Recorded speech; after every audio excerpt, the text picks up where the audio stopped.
বৈরী আবহাওয়ার প্রভাব পড়েছে মেট্রো রেলেও। সকাল থেকে থেমে থেমে চলছে মেট্রো রেল, এই বিষয়ে সুনির্দিষ্ট তথ্য দিচ্ছে না ডিএমটিসিএল।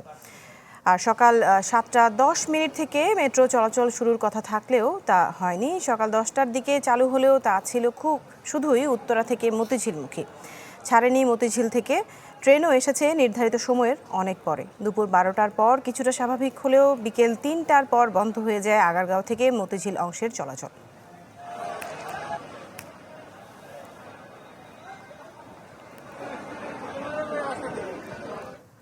দর্শক, এ বিষয়ে একটু বিস্তারিত জানবো। রাজধানীর মতিঝিল থেকে আমাদের সহকর্মী স্বপ্নী শাহরিয়ার শিশির যুক্ত হচ্ছেন আমাদের সাথে।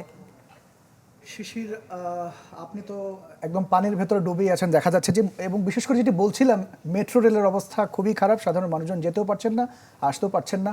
সবশেষ কি পরিস্থিতি দেখছেন?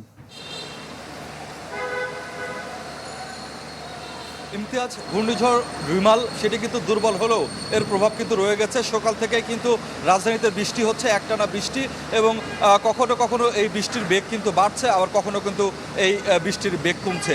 স্বাভাবিকভাবেই এই টানা বৃষ্টির প্রভাব কিন্তু জনজীবনে পড়েছে। মানুষজন সকালে যারা অফিসের উদ্দেশ্যে বের হয়েছিলেন তারা কিন্তু যথেষ্ট ভোগান্তিতে পড়েন, যানবাহন কিন্তু পাননি, এবং অনেক ক্ষেত্রে দেখা গেছে যে সমস্ত যানবাহন পাওয়া গিয়েছে তারা অনেকে বাড়তি ভাড়া চাচ্ছে। তো এই রাজধানীবাসীর জন্য অন্যতম স্বস্তির একটি যোগাযোগের ক্ষেত্রে স্বস্তির একটি জায়গা ছিল মেট্রো রেল। সকালেও কিন্তু দীর্ঘক্ষণ এই মেট্রো রেল কিন্তু চলাচল বন্ধ ছিল, এবং পরবর্তীতে কিছু অংশে কিন্তু মেট্রো রেল চলাচল স্বাভাবিক হয়। এবং সন্ধ্যার দিকে আমরা যখন এই মতিঝিল মেট্রো স্টেশনের নিচেই এই মুহূর্তে রয়েছি, এখানে যখন এলাম, তার খানিকক্ষণ আগে আসলে মতিঝিল থেকে একদম উত্তর স্টেশন পর্যন্ত যে মেট্রো চলাচল সেটা কিন্তু শুরু হয়েছে। অর্থাৎ বলা যায় যে 10-15 মিনিট আগে কিন্তু মতিঝিল থেকে যে উত্তরা পর্যন্ত যে rail station, metro rail station, সেই স্টেশনে পুরোটা পথই কিন্তু মেট্রোতে করে যাতায়াত করা যাচ্ছে। এবং কিছুক্ষণ আগেও ভিড় ছিল প্রচুর, মেট্রো স্টেশনে কিন্তু প্রচুর যাত্রীদের আমরা দেখতে পেয়েছি। তবে 10 মিনিট আগে যখন ট্রেনটি আসলো তখন কিন্তু সেই ভিড়টি অনেকাংশে কমে গেছে। আর পথঘাটের কথা যদি বলি, ঢাকার বিভিন্ন রাস্তাতে কিন্তু এরকম হাঁটু সমান কিংবা অনেক জায়গায় দেখা যাচ্ছে যে প্রায় 2-3 ফিট পানি কিন্তু জমে গেছে। এবং ঢাকা উত্তর সিটি কর্পোরেশন এবং দক্ষিণ সিটি কর্পোরেশনের পক্ষ থেকে কিন্তু এই জলাবদ্ধতা নিরসনে কুইক রেসপন্স টিম গঠন করা হয়েছে। তারা কিন্তু বিভিন্ন হটলাইন নাম্বারও দিয়ে দিয়েছে এবং নাগরিকদেরকে বলছে যদি কোথাও জলাবদ্ধতার সমস্যা থেকে থাকে এই সমস্ত জায়গায় এই হটলাইনগুলোতে যোগাযোগ করে সেই সমস্যার কথা জানালে তারা সমাধানের আপ্রাণ চেষ্টা করবেন। তবে যতক্ষণ পর্যন্ত না এই বৃষ্টি সম্পূর্ণ থামছে ততক্ষণ পর্যন্ত এই জলাবদ্ধতার সমস্যা যে থাকবে সেটি কিন্তু বলাই যায়।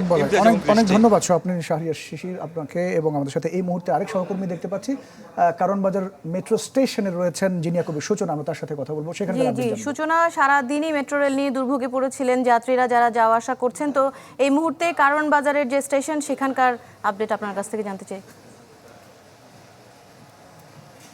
আমি এই মুহূর্তে আছি কারণ বাজার প্ল্যাটফর্মে, এবং মাত্র 15 থেকে 20 মিনিট আগে কিন্তু মতিঝিলের যে অংশটি সোলার প্যানেল পরে বন্ধ ছিল ভায়াডাক্টের উপরে, সেটি কিন্তু মাত্র 10 থেকে 15 মিনিট আগে খুলে দেওয়া হয়েছে। অর্থাৎ আমরা যে মেট্রো রেলে করে এসেছি তার আগে মাত্র 2টি ট্রেন কিন্তু মতিঝিলে ছেড়ে গেছে। এবং এই যে বৈরী আবহাওয়া, ঘূর্ণিঝড় রিমালের প্রভাবে এই বৈরী আবহাওয়ার কিন্তু সবচেয়ে বেশি ভোগান্তিতে সাধারণ মানুষ, যারা আসলে প্রতিদিন কাজে বের হতেই হচ্ছে, যারা কর্মজীবী মানুষ তারা ফিরেছে। এবং আপনি দেখতে পাচ্ছেন যে এই কারণবাজার প্ল্যাটফর্মে কি পরিমাণ ভিড় রয়েছে, এবং উত্তরা থেকে কারণবাজার মেট্রো চলাচল কিন্তু স্বাভাবিক রয়েছে। তবে যাত্রীরা একটি ভোগান্তিতে পড়েছে, সেটি হচ্ছে তারা কেউ জানে না যে আজকে মেট্রো স্টেশন আসলে ঠিক কটা পর্যন্ত খোলা থাকবে। কেউ বলছে 8:30, কেউ বলছে 9টা। এবং আমরা কন্ট্রোল রুমের সাথে যোগাযোগের চেষ্টা করেছি, সেখান থেকে তারা আমাদের সাথে কথা বলতে রাজি হননি।